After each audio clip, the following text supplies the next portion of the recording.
예, 가연성 액체의 인하점에 대해서 설명하는 그런 문제가 출제가 됐죠. 그래서 계열을 먼저 살펴보죠.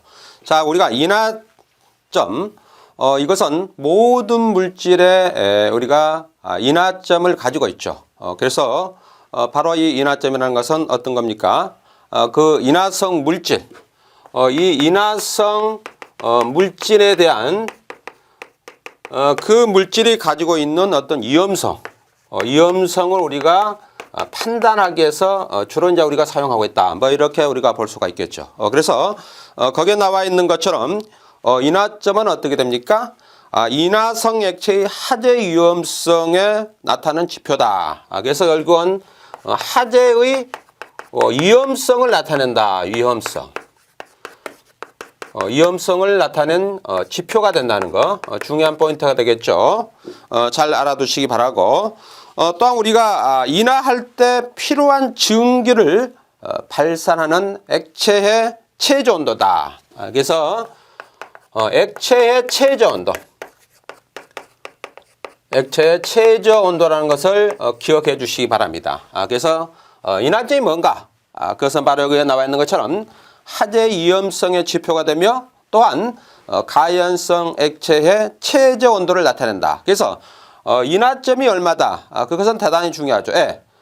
불이 붙을 수 있는 어떤 동기의 어떤 온도가 되기 때문에 대단히 중요하다. 뭐 이렇게 여러분들이 정결을 해 주시기 바라고, 또한 우리가 인하점을 나타내는 종류는 두 가지로 우리가 분류가 할 수가 있습니다. 하나는 upper, 상부 인하점이 있고, 그 다음에 lower, 즉 하부 인하점이 있다. 그래서 상부 인하점과 그 다음에 하부 인하점이 있다는 거 잘 알아두시기 바랍니다. 이렇게 정리해 주시기 바라고, 그 다음에 본론에서는 결국은 가연성 액체의 인하점에 대해서 언급을 해주면 되겠죠.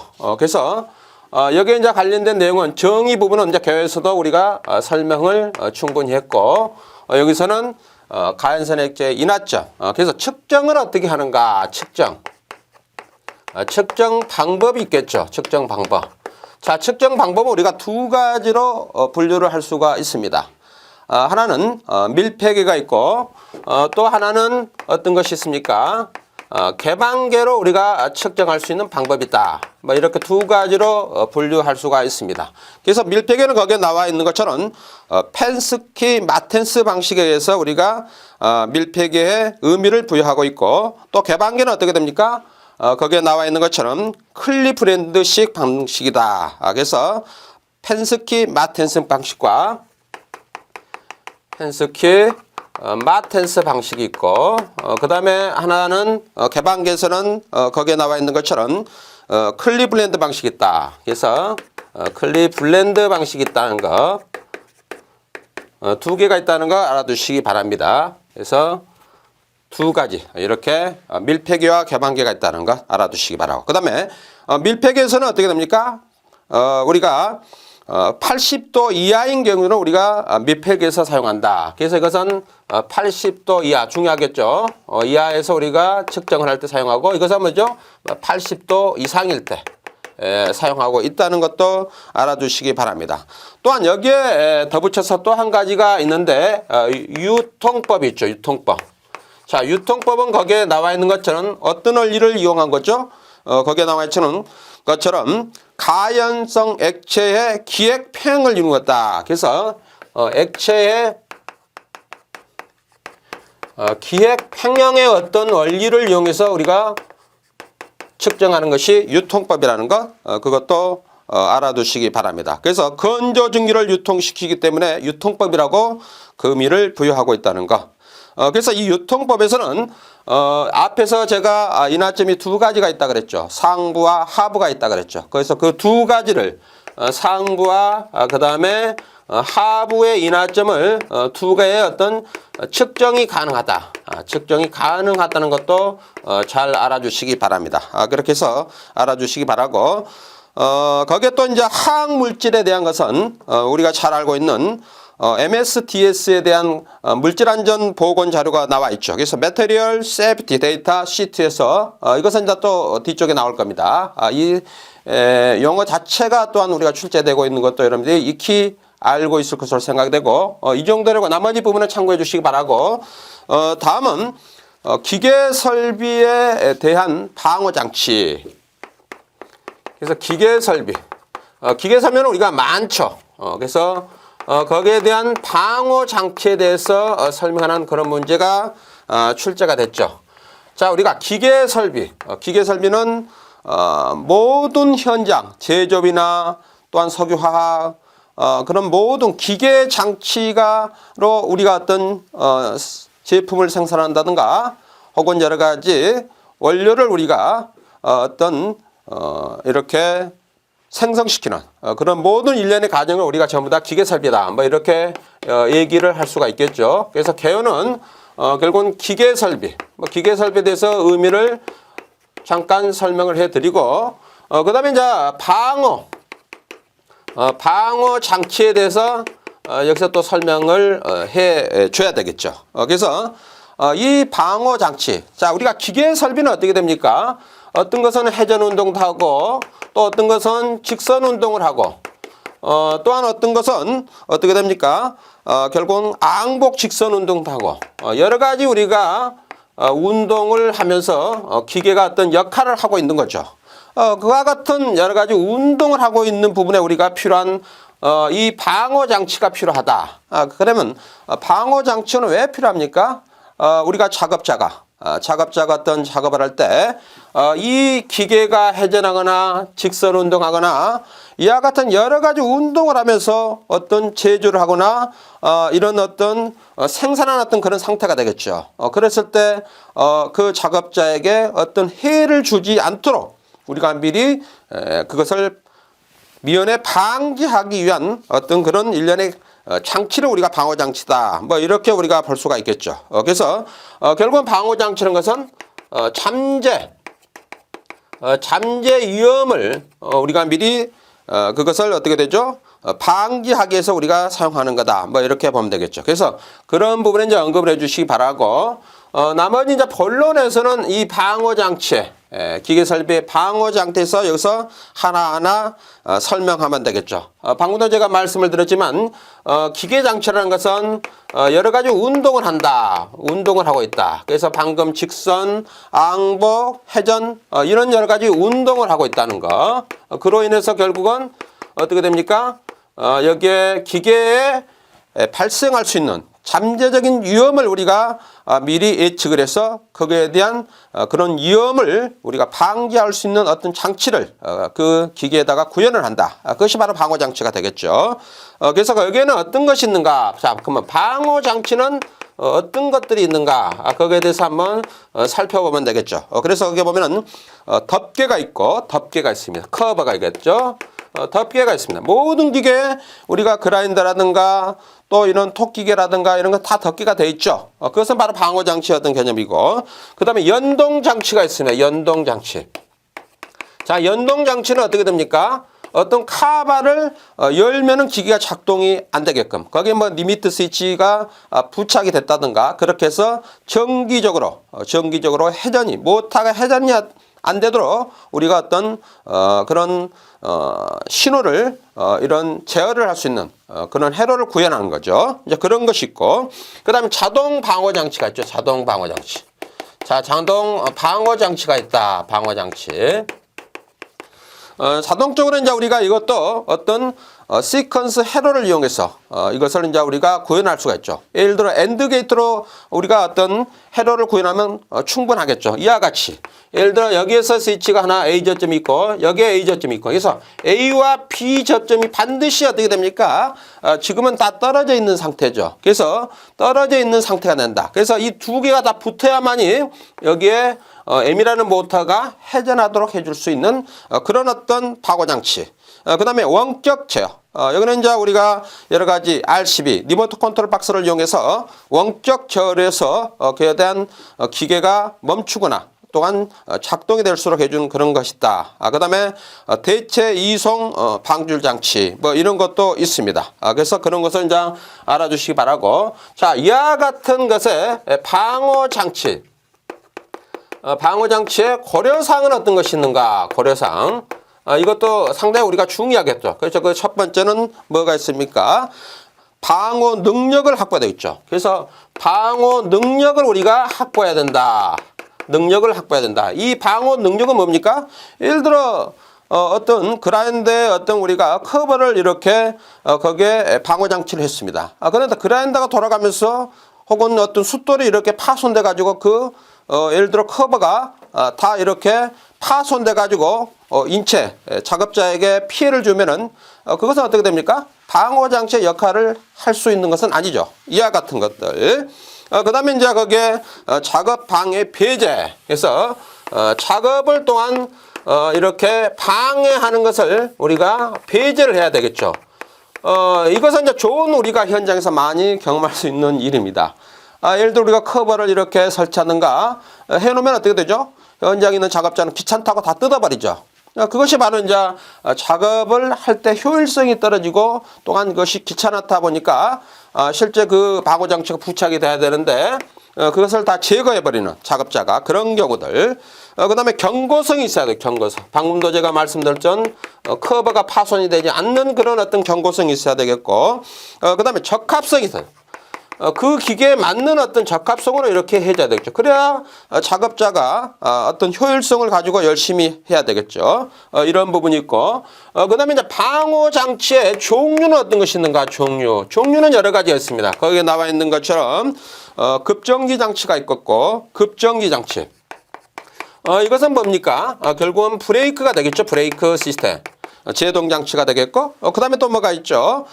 리밋 스위치가 있고, 그 다음에 동력을 차단하는 장치가 있고, 기동 스위치, 우리가 스타트 스위치가 되겠죠? 그 다음에 역전 방지 장치, 그 다음에 가드, 이와 같이 한 6가지가 이렇게 있습니다. 그래서 거기에 있는 거 참고해 주시기 바라고. 다음은 기계 설비의 신뢰도의 정의입니다. 그래서 기계 설비의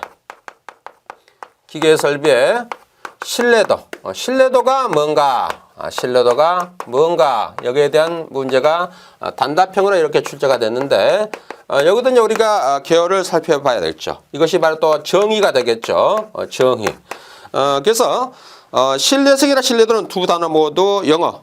reliability라고 한다. reliability라고 하죠. 신뢰성은. 그래서 신뢰성은 우리가 추상적 의미를 가지고 있다. 그래서 결국은 신뢰성이라는 것은 어떤 추상적 의미를 가지고 있다는 것. 추상적 의미를 가지고 있다는 것 알아두시기 바라고. 또한 이 신뢰도는 확률을 의미하고 있다. 확률을 의미하고 있다. 그래서 확률이 어떻게 되죠? 신뢰성이 확률이 높으면 어떻게 되죠? 신뢰성이 좋다. 뭐 이렇게 우리가 얘기를 할 수가 있겠죠. 그래서 하나의 예를 들면 우리가 센서를 많이 사용하고 있습니다. 센서를 많이 사용하면은 거기에 어떻게 돼요? 반복 정도, 그 다음에 히스테리시스 그 오차가 우리가 수치적으로 플러스 마이너스 0.0% 뭐 이런 식으로 표시를 해 놨습니다. 그것은 바로 뭡니까? 그만큼 센서가 어떤 것을 우리가 물체를 감지하는데 신뢰성이 좋다. 그것은 바로 뭐죠? 물체를 감지하는데 에러가 발생하지 않는다. 뭐 이렇게 우리가 다른 의미로 부여를 할 수가 있겠죠. 그것이 바로 신뢰성이 있느냐 없느냐. 우리가 인간으로 얘기하면 서로 대화를 하는데 어떤 사람은 항상 일관성 있게 어떤 대화를 하고 이렇게 하지만은 또 어떤 사람은 어떻게 됩니까? 그 대화를 가지고 거기다 덧붙여 가지고 상대방을 유혹하고 거짓말하는. 그것은 바로 뭡니까? 우리가 어떤 대인 관계에서도 신뢰성이 떨어진다. 뭐 이렇게 우리가 얘기를 할 수가 있겠죠. 그래서 그런 의미의 어떤 신뢰성을 우리가 보유하고 있다는 걸 알아두시기 바라고. 또한 기간 중 소정의 기능을 수행할 수 있는 확률. 이것을 우리가 또한 신뢰성이라고 한다. 그래서 기간 중에 뭡니까? 거기에 소정의 기능을 수행한다. 소정의 기능을 수행할 수 있는 그것도 우리가 신뢰성의 어떤 의미를 부여하고 있다는 것 알아두시기 바랍니다. 그 다음에 이제 본론에서는 그 신뢰성의 관련된 본론에서는 우리가 어떤 것이 있는가. 자, 그래서 여기서는 신뢰성의 조건에 대해서 살펴보죠. 그래서 자, 신뢰성의 조건. 조건은 어떤 것들이 있는가? 조건. 자, 첫 번째는 어떤 것이 있습니까? 거기에 있는 것처럼 소요의 제품 기능 혹은 고장을 명확히 정의한다. 그래서 첫 번째는 제품의 기능이나 그다음에 고장의 그 상태를 고장의 정의를 명확하게 한다는 것. 그래서 이 명확하게 한다는 것이 바로 어떻게 됩니까? 우리가 어떤 신뢰성을 우리가 평가를 할 때 그 기준이 있어야 되겠죠. 이 정도면은 이것은 신뢰성이 어떤 점수에서 마이너스다. 이 정도면 뭐 신뢰성으로 우리가 간주할 수 있다. 우리가 어떤 크리테리아, 즉 기준점을 정해서 우리가 그것을 해놔야지 그것을 우리가 평가할 수가 있다는 거죠. 두 번째는 제품의 사용 조건 및 환경 조건을 정의해야 된다. 그래서 사용과 그다음에 환경 조건을 또한 우리가 정의를 해줘야 되겠죠. 이것도 바로 이제 크리테리아죠. 그래서 어느 상태에서 해야만이 우리가 이것을 얼마로 몇 퍼센트를 우리가 부여한다. 뭐 이렇게 알 수가 있겠죠.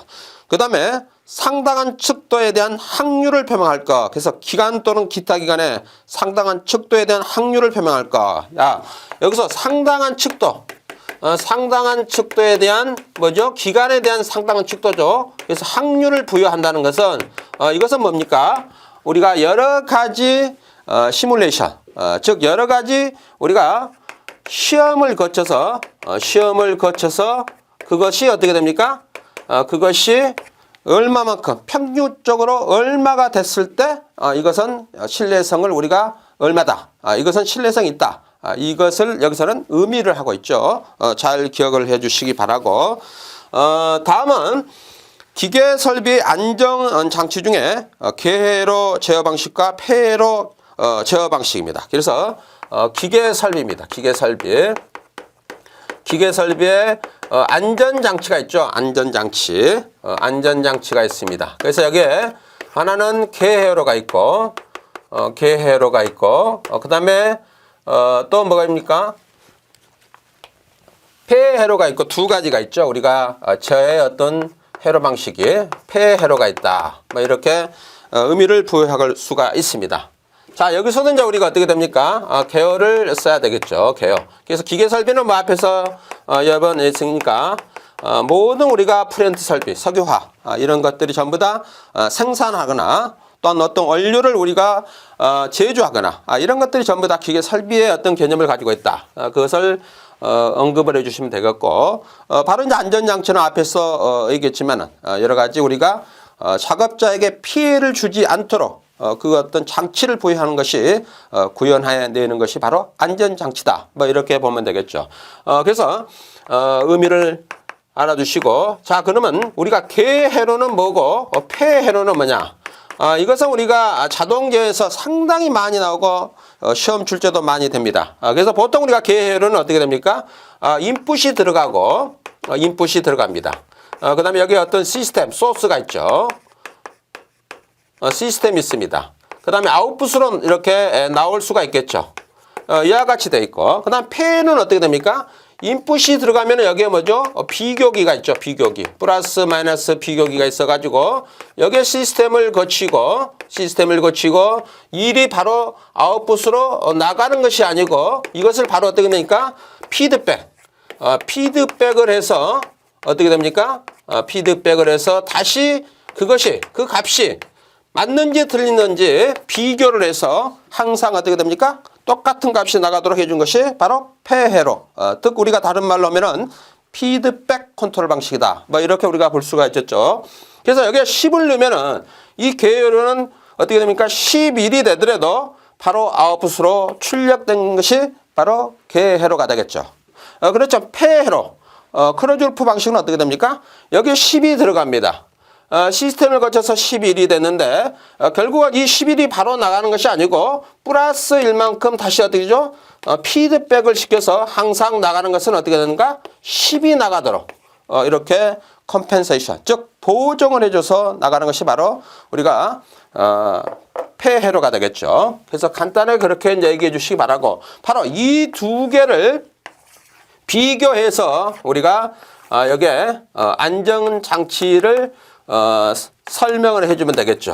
그런 부분을 언급해 주면 되겠죠. 그래서 우리가 결국 이제 계회로는 그럼 어떤 것이 있는가? 계회로.